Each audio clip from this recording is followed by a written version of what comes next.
the Branson brand is a lifestyle. Yeah. It's not just a typical brand versus, you know, you're pretty strategic how you do that. Was that always part of the process? Yeah, well, that was the idea. Okay. You know, initially, and then culturally, it belongs there all the Right. time. Like, if you look and you say, think about, like, you got brands that don't feel like they have to do anything.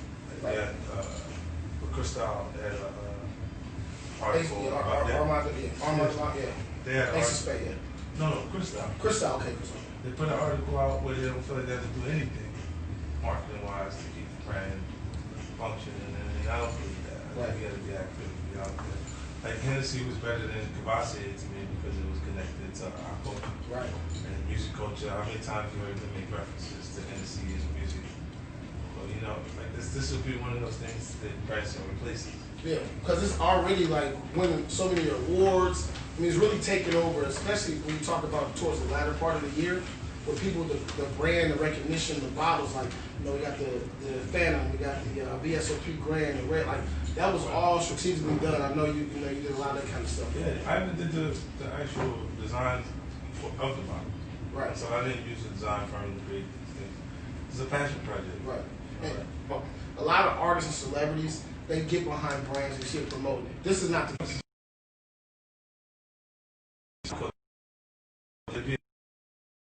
So they do things a little differently. Like if they went to an in-store, they're gonna be there for the hour they're scheduled to be at the in-store, even if they got 500 people outside. You know, because that's what they contracted obligated to do. So they're gonna do that. It's not wrong. Like I think if like the company overall is called Side Spirits. I'm building this company. My little got it running. right. Little man, little side. Yeah. Okay. So later it's transition and this will be the company that I can run. Gotcha. So this is all part of it. Like you think things through pretty thoroughly, like step by step by step. 10 years down the road, 15 years down the road, all of this was part of the plan, part of the process. Well, yeah. After you see what areas, after you identify what areas you can directly influence. Mm-hmm. You know, you start to.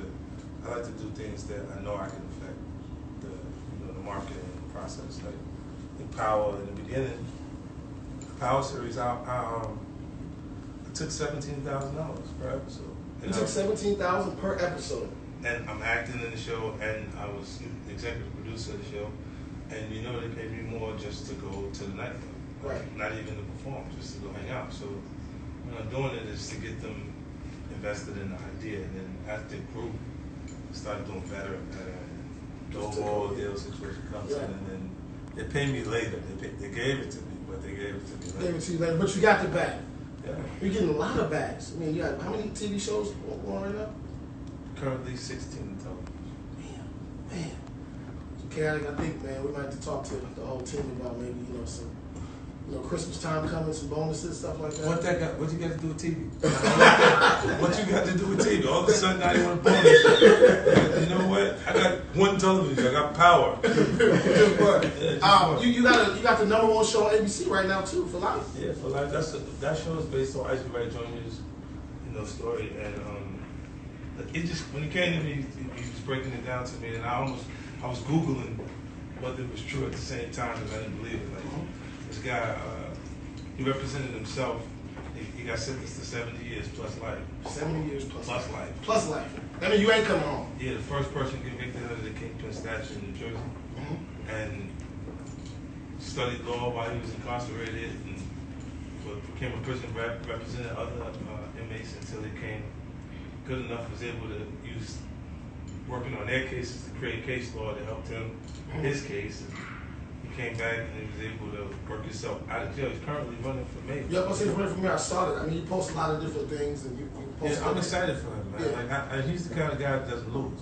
Right. How can you lose when that's meant when things are meant to be for you and they're meant to be for you? Yeah, because that's not even one in a million. He's like a unicorn. Right. Like, for you to go represent yourself. At some point, you want to bring somebody around that's a little more experienced than you. Yeah. So they can help you. But for him to continuously represent himself until he got himself out, it's different. And then the system, like I know more brothers that got into situations and you go, you better cop out now before they hit you with crazy numbers. Right. You know what I mean? And then they cop out before they go get through the process. Yeah. Yeah, and get screwed over. Take a bad situation before it gets worse. Yeah. And you've taken a lot of bad situations and you made them great in a sense. You gotta work with whatever happens. You know what I mean? Sometimes you can't control it. Like I think we all would like to feel like we're in control of life, and we're not. Now, what do you, speaking about control, what do you feel about the control thing as far as with the whole verses going on with our culture? Like, how do you think that's really affected? Versus? Yeah, the verses deals, all those verses.